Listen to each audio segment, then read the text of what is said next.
Tahimik ang loob ng silid sa Luo Mansion. Magkaharap na nakatayo sina Zuofan at Lao Pang. Inilabas ni Zuofan ang isang kumikinang na gintong bagay sa kanyang palad. Seryoso nitong sinabi na ito ay isang intermediate level na Xuanji demonic skill. Ipinaliwanag niyang iba ito sa ibang skill dahil ito ay isang body forging skill. Dagdag pa niya, walang kahit anong requirement para sa isang cultivator para sanayin ito. Tumingin si Zuofan ng diretso kay Lao Pang. Sinabi niyang may isang bagay lang kapag sinanay mo ito. Idineklara niyang gagawin nitong mas masahol pa sa kamatayan ng buhay mo. Dagdag pa niya, para kang nasa impyerno. Nagulat si Lao Pang at nanlaki ang mga mata. Nagpatuloy si Zuofan at seryosong nagbabala. Sinabi niyang at kapag sinimulan mo na ang pagsasanay, hindi ka na pwedeng huminto. Dagdag pa niya, kung hindi, ang iyong espiritu at kaluluwa ay mawawasak. Pinagpawisan si Lao Pang at napayuko. Maya-maya ay bigla niyang hinablot ang gintong bagay mula sa kamay ni Zuofan. Mahigpit niya itong hinawakan at sumigaw. Sinabi niyang wala akong pakialam, basta lumakas lang ako. Idineklara niyang gagawin ko ang lahat kahit magdusa pa ako. Tumingin si Zuofan at napabuntong hininga. Sinabi niyang kahit ang lakas pagkatapos sanayin ito ay maihahambing sa isang advanced Xuanji skill. Dagdag pa niya, ang sakit ng pagsasanay sa skill na ito ay hindi mo kayang isipin. Ipinaliwanag niyang dahil sobrang sakit ng proseso. Maraming malulupit at masasamang demonic master ang hindi nangangahas na hawakan ito. Sinabi niyang may posibilidad na sa gitna ng pagsasanay, mawawalan ka ng gana dahil sa masakit na pagpapahirap. At sa huli ay mamamatay ka. Seryoso nitong idineklara na kailangan mong mag-isip ng mabuti. Tumingin si Lao Pang at ngumiti ng mapait. Tinawag niyang kapatid na Zuo. Sinabi niyang ang tanging masakit na naramdaman ko sa buhay na ito ay ang makita ang pagkamatay ng pinuno ng Luo family pero wala akong magawa.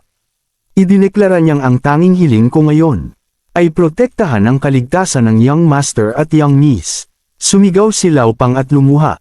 Sinabi niyang kapatid na Zuo, salamat sa pagbibigay mo sa akin ng pagkakataong ito.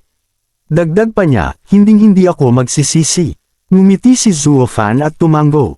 Sinabi niyang sana sa susunod na pagbalik ko, makikita ko ang isang makapangyarihang tao. Dagdag pa niya, hindi ang bangkay mo. Tumawa ng malakas si Lao Pang. Sigaw niyang ha, makakaasa ka.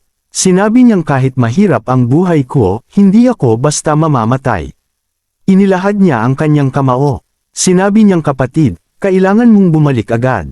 Dagdag pa niya, ang Luo family ay walang magagawa kung wala ka. Nagkadikit ang kanilang mga kamao sa gitna ng silid. Lumipat ang eksena sa maliwanag na umaga. Pumasok ang isang babaeng may lilang buhok na nakatali. Ito si Lei Ting. Tumingin si Zuofan at tinawag siya. Tinanong niya kung Lei Ting. Dagdag pa niya, kumusta na ang bagay na pinagawa ko sa iyo? Ngumiti si Lei Ting at sumagot. Sinabi niyang pinahanap mo ako ng 600 bata na nasa 10 taong gulang. Lahat sila ay mga dekalidad na bata. Dagdag pa niya, naghihintay na lang sila na sanayin mo. Nagtaka si Zuofan at lumingon.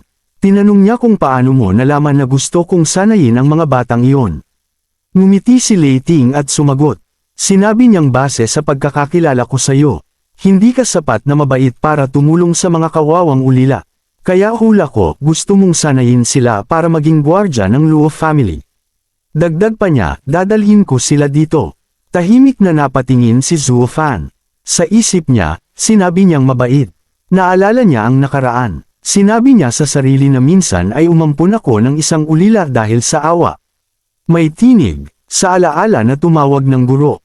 Pagkatapos ay may dugong sumabog sa dilim. Sa isip niya, tinanong niyang pero ano ang nangyari? Idineklara niya sa sarili na sa huli, pinagtaksilan niya ako. Sa isip niya, binanggit niyang si Lei Yuteng. Bumalik siya sa kasalukuyan at tumingin kay Lei Ting. Inilabas niya ang isa pang kumikinang na skill. Sinabi niyang ito ay isang intermediate skill, ang lihim na anino na skill. Ipinaliwanag niyang pwede mo itong sanayin at pumili ng mga taong pinagkakatiwalaan mo. Utos niyang bumuo ka ng shadow team at protektahan ang pamilya sa dilim. Dagdag pa niya, ang 600 bata, sanayin mo muna. Ituturo ko sa iyo ang skill para doon. Sinabi niyang ang pinakamahina, italaga mo bilang pang-araw-araw na gwardya. Ang pasado naman, ilagay mo sa team mo. Tumingin siya ng seryoso. Sinabi niyang at para sa pinakamagaling.